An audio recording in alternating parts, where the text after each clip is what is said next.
Susah juga ya ternyata lewat jembatan bambu ini sambil berlari. Jatuh lagi, jatuh lagi.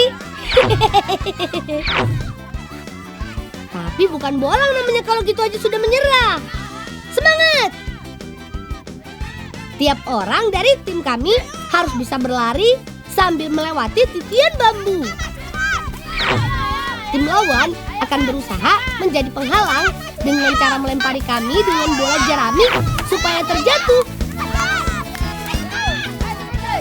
Tapi tenang, bolanya empuk kok, kan terbuat dari jerami. Jadi kalau kena lemparan bolanya nggak akan sakit. Kalau sudah terjatuh, ya ulang lagi dari awal.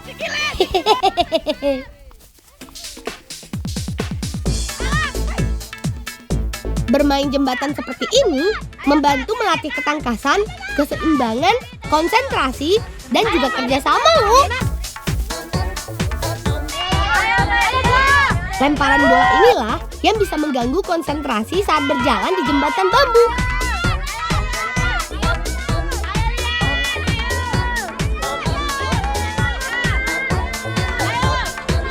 Dan hore! Berhasil! Kita menang! Petualangan kami belum selesai. Lanjut ngebolang yuk!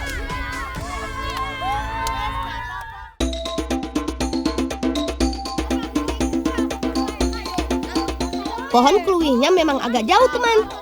Letaknya sekitar 2 km dari ujung desa kami. Karena sebagian wilayah desaku terdiri dari kebun, sawah, dan hutan. Yo, kono kok iku mah. Endi suarane? Ana opo to? Gimana suarane lho? Endi? Tenanan aja jengket-jengket. Oh, gimana? Tenanan iki. Weh, iku lho rek. Weh, apa kuwi sing ngobaba kuwi? Apa kuwi? Kuwi apa kuwi? Weh, sapa kuwi? Ketua.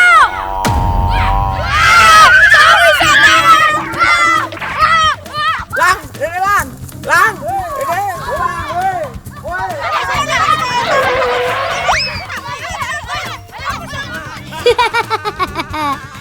Ada-ada saja ini Paman Katel. tenan deh. Ajenge mendhet kluwih, Gus. Golek kluwih. Ayo bareng-bareng ambek aku ayo. Nggih, Gus. Ayo wis, iki lho. Asik, kami dapat bantuan tambahan nih. Terima kasih Paman.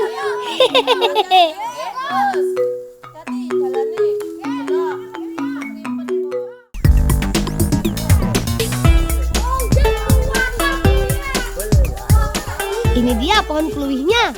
Buahnya lumayan banyak. Pas lah buat kita masak nanti. Pohonnya juga sangat tinggi. Aku dan Paman Katel yang akan naik. Yang lain siap-siap di bawah mengumpulkan buahnya ya. Jangan sembarangan naik ya, karena pohonnya tinggi. Jadi harus ada pengawasan orang dewasa. Buah kluwih atau timbul atau kulur tumbuh di ujung ranting pohon.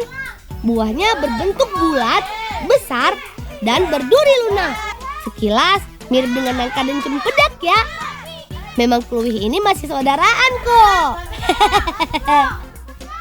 Saking tinggi dan panjangnya, kami harus menggunakan gala untuk mengambil kluwihnya. Harus ekstra hati-hati ya teman. Meski buah kluwih sudah matang, namun tidak bisa langsung dimakan seperti nangka. Jadi harus diolah dulu ya teman.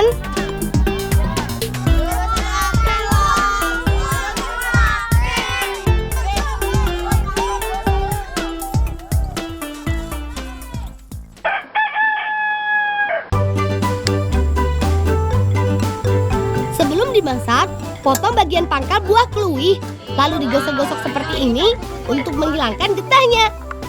Setelah buah dikupas, lalu dipotong lagi kecil-kecil. Baru deh direbus hingga matang. Sambil nunggu matang, buat bumbunya yuk. Haluskan bawang merah, bawang putih, garam, dan kemiri. Masukkan kunyit dan jahe, lalu lengkuas. Siapkan juga santan kelapa untuk kuah karinya. Nah, Jadi tahu kan sekarang mau dimasak apa? Oh ya, ada ikan tombro. Kami akan mengolahnya jadi ikan bakar garam. Hafiz bagian menghaluskan garam baloknya. Siram ikan untuk perasan jeruk nipis untuk menghilangkan amisnya. Masukkan potongan tomat merah, tomat hijau, kemangi ke bagian dalam ikan. Campurkan putih telur dengan garam. Aduk terus sampai merata ya. Taruh garam ke dalam wajan atau nanangan ini, lalu diratakan.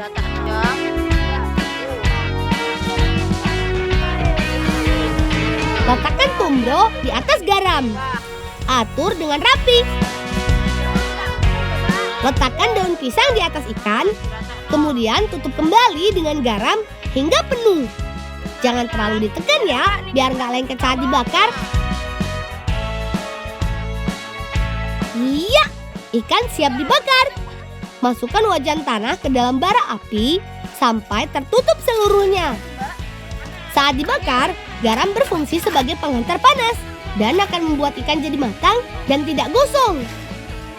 Sedangkan putih telur untuk mengeratkan garamnya supaya lebih mudah saat membukanya. Ikan dibakar sekitar 20 menit.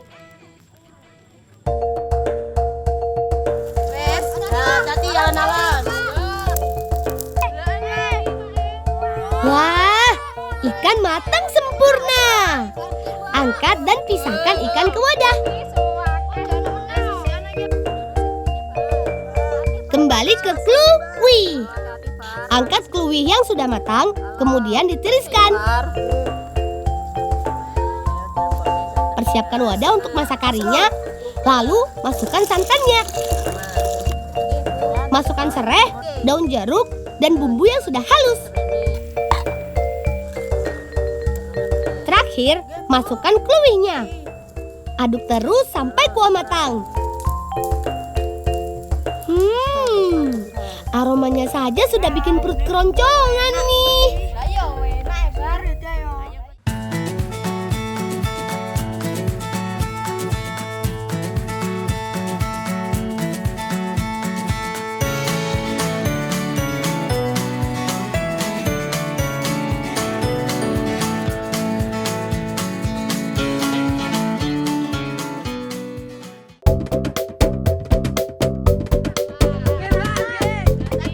Acara yang ditunggu-tunggu tiba. Kami akan ke rumah Pak Ade Umari untuk mengadakan tradisi turun tanah. Tradisi ini biasa dilakukan saat bayi mulai menginjak usia 7 hingga 8 bulan. Sebagai ungkapan rasa syukur karena anak akan mulai belajar berjalan. Diawali dengan doa dari tetua adat supaya dedek bayi tumbuh dengan kuat, sehat, dan pintar. Lalu, adik bayi dituntun berjalan melewati beberapa jenis makanan, yang artinya kelak dia akan belajar melewati berbagai pengalaman. Selanjutnya, dia akan menaiki tangga dari tebu. Sebagai simbol si bayi akan berjalan dengan tekad dan penuh percaya diri. Yang terakhir nih, adik bayi akan dimasukkan ke dalam kandang ayam dan akan memilih barang-barang yang sudah tersedia. Nah, barang-barang yang dipilihnya ini simbol cita-cita adik bayi kelak setelah dewasa.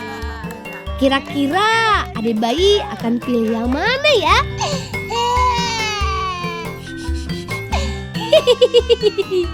Kirain mau pilih helikopter. Lah kok malah nangis? Cup, jangan nangis sayang. Mungkin adik bayi kaget karena ramai sekali di sini. Setelah doa penutup, sekarang saat yang paling kami tunggu. Apalagi kalau bukan makan.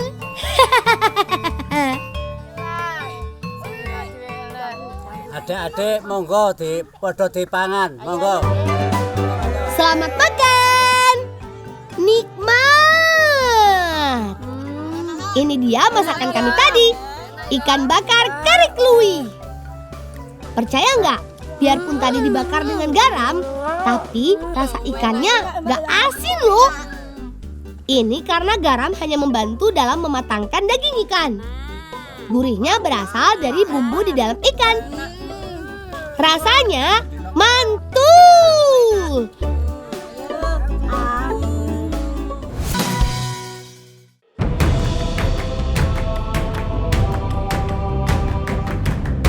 Ayo, semangat! Cuaca bagus, pas buat petik-petik. Nah, sudah sampai di kebunnya. Kebun lemon.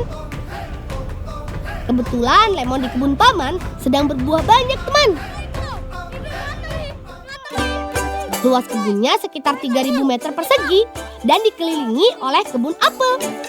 Iya, di daerahku ini memang dataran tinggi. Jadi cocok untuk bercocok tanam sayuran dan buah-buahan.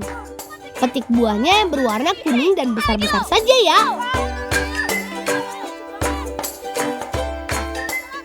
Ayo, sedang. Ini apa? Gelaku. Yalah, ya wes, aku tak jawab meneh ya. Ya. Titik ae. Ya. Ngelaku. Enak iki rupane. Ngomong bolang kena.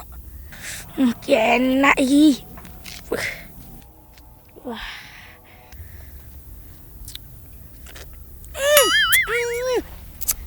Jeruk opo iki? Loh, ini apa kowe iki mercing-mercing? Mak jeruk iki lho, Lang. Anjene jeruk lemon kan iki apa sih? Jenenge ngelalang. Rendra dan Enggar juga sudah dapat banyak. Ayo Ndra, Gar, kita pulang. Lemon ini mau kami olah menjadi makanan yang lezat, teman. Tunggu ya. Hehehe.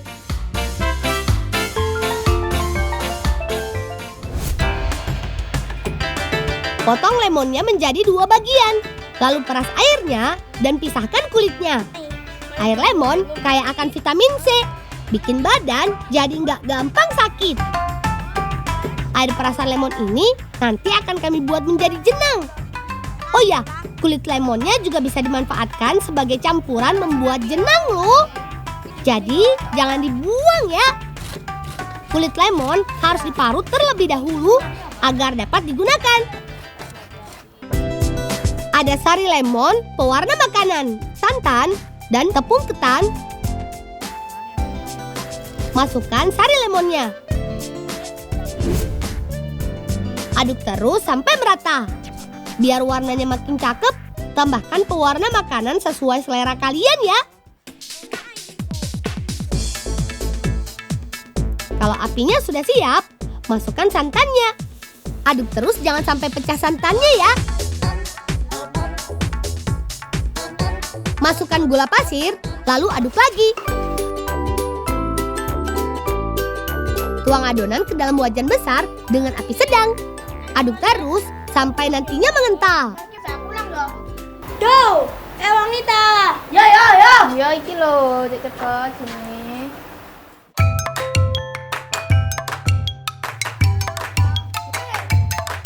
Teman, ada yang bilang kalau membuat jenang itu bisa melatih kesabaran kita loh. Bayangkan, kami harus terus mengaduk adonan jenang supaya kental dan gak gosong.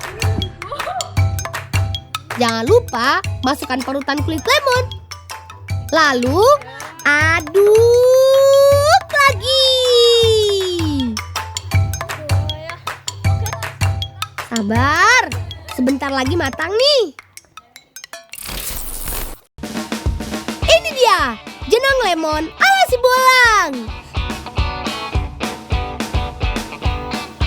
Biar lebih asik, tambahkan kuah santan dan gula merah ke dalam jenang. Enak. Suager tunan re. Sari lemon dan kulit lemon menambah segarnya rasa jenang ini, teman. Kira enak. Gurih, enak, segar, bervitamin lagi. Kalau kalian mampir ke desaku, nanti aku buatin deh.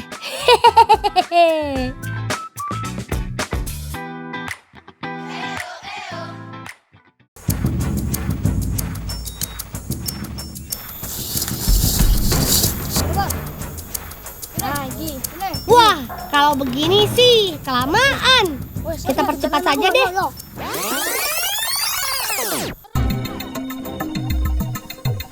Kami memakai sistem gerilya, teman, alias sembunyi-sembunyi. Seperti yang dulu dilakukan Jenderal Sudirman saat melawan penjajah Belanda.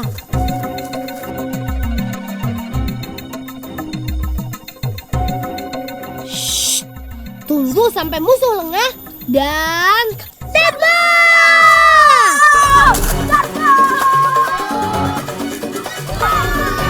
Wih, gak cuma melatih badan karena aktif bergerak. Main perang-perangan juga harus mengandalkan insting untuk mencari tempat bersembunyi. Jangan seperti Sinarda ini ya, teman. Lang, yo peluru lang. Weh, lah apa ning kene? Peluru kontel lang. Walah wis engko ae wis musuh. Wah, dalah domong. Ah, apa wae Donarda. Ayo Nasai. Tenang, teman, pelurunya aman kok. Ujungnya dibungkus dengan gabus. Jadi kalau kena nggak akan sakit.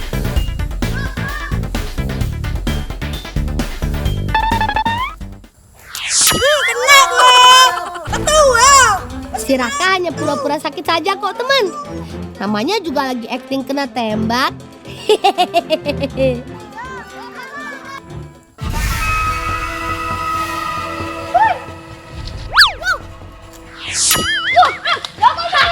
Dan akhirnya misi kami pun berhasil. Semua ini berkat senjata andalan kami dari bunga tebu.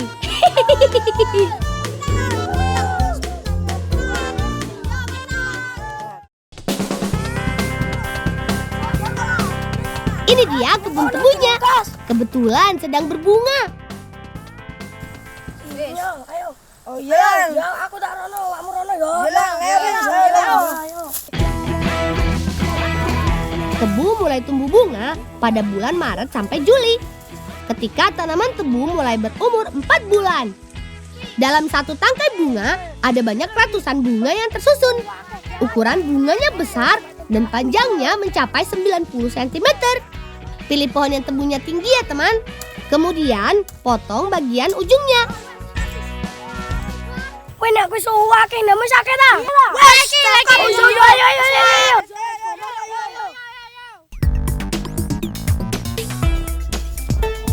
Potong semua bagian pucuk bunganya. Lalu potong lagi menjadi beberapa bagian. Bersihkan daun-daun yang masih menempel. Untuk pelurunya, pilih batang yang panjang dan keras. Lalu buat coak di bagian pangkalnya. Beri jarak sekitar 10 cm dari pangkal batang. Ambil potongan busa, pasang di bagian ujung, lalu ikat dengan tali atau karet. Untuk membuat larasnya, tekuk bagian pangkalnya menjadi beberapa bagian sampai membentuk segitiga. Tusuk bagian atas dan bawahnya dengan lidi. Tambahkan beberapa ruas di bagian atas larasnya. Ikat dengan karet. Ambil beberapa ruas yang pendek, ikatkan pada ujung segitiga larasnya. Bagian ini sebagai pegangannya. Ambil potongan bambu yang kecil, lalu pasang di bagian atas senapan. Ikat yang kuat ya. Bambu ini sebagai lubang tempat peluru. Terakhir, pasang ikatan karet untuk pelontarnya. Sekarang tes ya.